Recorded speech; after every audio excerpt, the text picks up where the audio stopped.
Burkett here. I want to talk to you about fables. What is a fable? Do any of those pictures make you think of a story you've read or heard read before?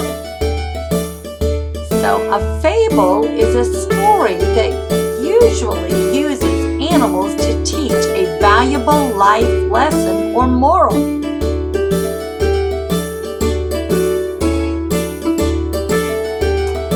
I'm sure you've all remember hearing the story of the tortoise and the hare and the race where the hare thought for sure he was going to win. That's a fable. Another fable, the lion and the mouse, we actually read that together earlier in the year and enjoyed that here with me, and we're going to listen to that one today. Aesop was a famous fable teller. He was actually a slave that passed down many stories from many years ago. And the three little pigs, as you saw there, and the big bad wolf is a fable. The crow in the picture is a fable, not one that I'm familiar with. But let's think about, what do we find in a fable? Good grammar and spelling are important. But if you want to stop that sound, and we're going to go to an activity and talk about what are the main elements of a fable. What do we find in a fable? Do you know?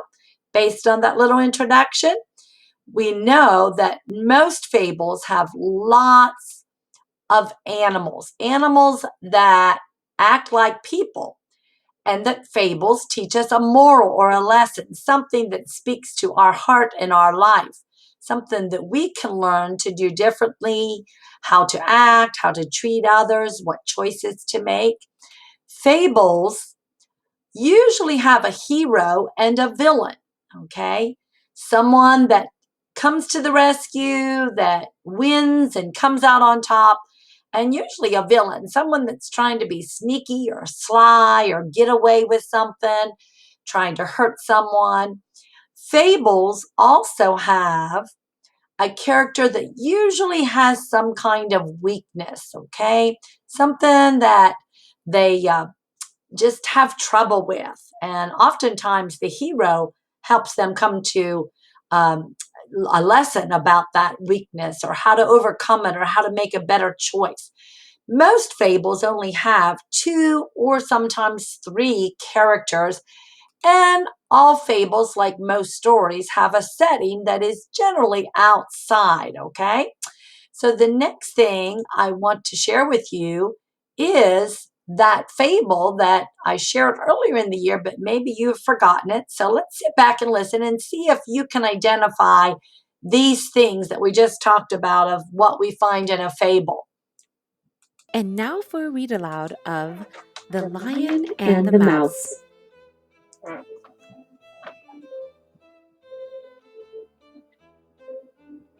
Once upon a time, there was a little mouse. The little mouse liked to scamper about among the trees in the jungle. One day, quite by accident, he ran across the paws of a sleeping lion. This woke the lion up from his peaceful afternoon nap. As you can imagine, the lion was not at all pleased. He did not like to be woken up before he was ready. It made him grumpy, very grumpy.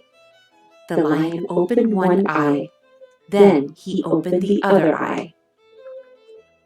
The lion reached out and angrily grabbed the tiny mouse in his big paws. The lion was just about to eat him when the mouse cried out, "Please, kind sir, I didn't mean to disturb you. If you will let me go, I will be forever grateful. I promise that one day I will return your kindness by helping you." The lion laughed out loud. How could such a little animal ever help so great an animal as a lion? He asked. All the same, the lion decided to let the little mouse go. Not long after, the mouse was once again scurrying about among the trees in the jungle.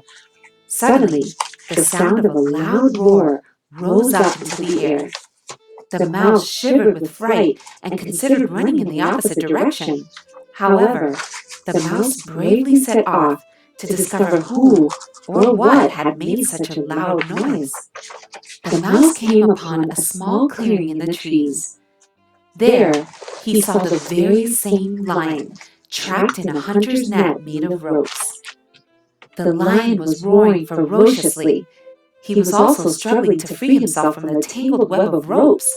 Sadly, no matter how hard he struggled, he was not able to escape the hunter's trap.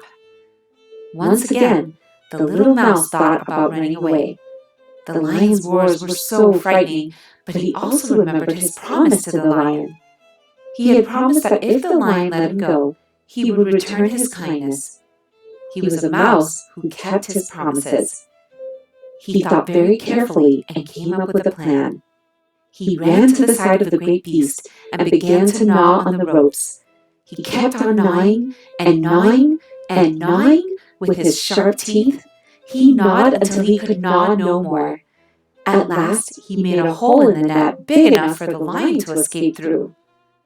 The noble lion sprang from the net and shook his mane. Then he looked up at the tiny mouse. The tiny mouse looked down at the lion. "Thank you," said the lion. "You kept your promise." And with that, the lion sprang forward and disappeared into the shadows cast by the trees.